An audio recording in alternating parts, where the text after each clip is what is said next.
Ladies and gentlemen, Volker Mueller presents Discovering Chapel Hill. Volker Mueller. Yeah, I have it heavily scripted so I stay on time. There we go. We arrived in Chapel Hill in July 2010, but started looking at the area in March. First thing I noticed is the amount of trees. Many of them look a bit scraggly, not just in spring. And although I'm curious why they look that scraggly, I have not asked anybody else yet. Well, now I did, sort of. Pollen.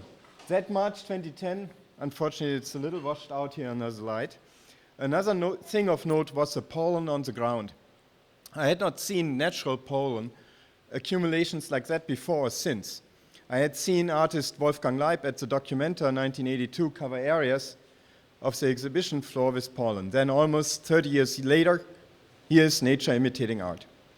It probably does not happen very often to have so many boats out on Lake Crabtree, the light coming out of the water, the boats gliding on the light, held below by the dark shoreline. Otherwise, they might float off into the sky. Chapel Hill is quite liberal, but it is surrounded by rural communities. The further out, the more conservative they get. Conservative? Reactionary. Déjà vu? Decades ago, I studied in West Berlin. That time, another island of free thought and still surrounded by orthodoxy of almost polar opposites. Here's grounding of a different sort. These roots look like clinging on, clawing into the ground, eerie reflection in the water. This type of rootedness can drill into one's mind. It makes one hold on to every bit of dirt. Now, some dirt is good for plants, other dirt, however, is just dirt. Around Chapel Hill, there are some nice woods. Some of them have been reclaimed from civilization. There were mills there a couple of hundred years ago, farmers, settlers. Wood to wood, dust to dust. Much of this building will re-enter the cycle. The colors indicate it's already thinking about it. Dust to dust. Other traces in the forest. Estimates are that there lived about 100 billion humans before us. The current 7 billion are only a fraction of that. And we sure don't know where all the preceding 100 billion are buried.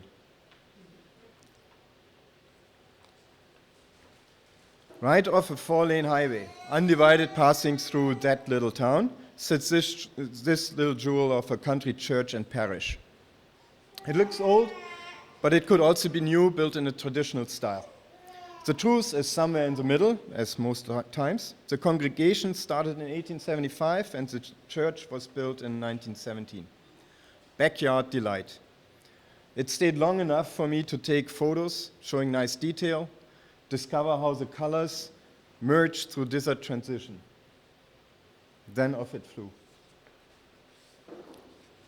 Understatement. Hunting for motives poses a conundrum. When by car, it's not always possible to stop immediately. This leads to many U-turns and some hiking along unfriendly roads.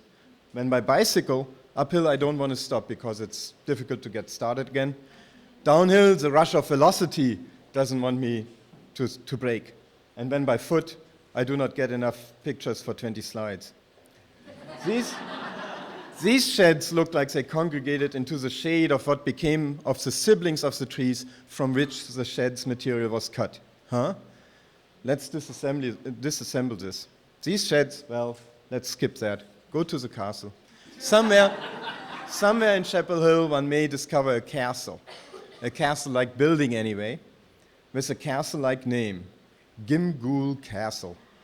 Home to the Order of Gimghoul, a secret UNC student society. The order was founded in 1889, the castle was built in 1924, and it is not a castle. Paper and Puppet Intervention 2010 in the Forest Theater. This here is a polluted ocean rising, the Pacific Northern Gyre, in a manner of speaking, and Neptune came right through it. So what's next to a polluted ocean in Chapel Hill? The vanishing winters, of course. Climate change? You might ask, what does this presenter know about winters in Chapel Hill? And admittedly, not much. This was the one snow day we had that first winter in Chapel Hill 2010, December 26. Next day, all snow was gone. There are some magnificent trees in the landscape. This one I saw when by car. Easy take out of the driver's side window on a U-turn. If one were into statistics, then one could brag that this is the median tree of the triangle area. How does one spell SAS? Speaking of trees, here's a collection. Trees as themselves, trees as poles, and fake trees. So do people passing by really not notice that second cell tower?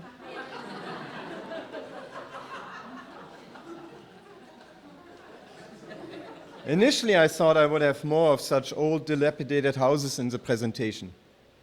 But in the battle of motives, only two remained.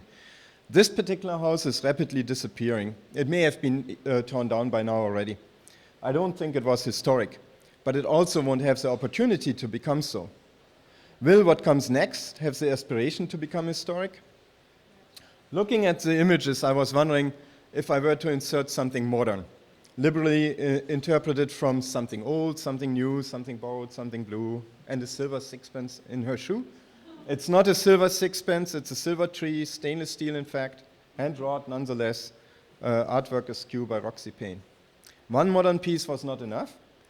I thought I would see something like this only in Germany, where solar energy for a while looked like the biggest new cash crop. But this is an image taken only a few weeks ago, a few miles away. Wool, milk and cheese, meat and energy. Who would have thought? Happy sheep or solar sheep? We selected the house where we now live because there was a fig tree, or it still has a fig tree in the yard. And I'm only halfway kidding. We have to fight the squirrels for ripening figs, but they are so yummy.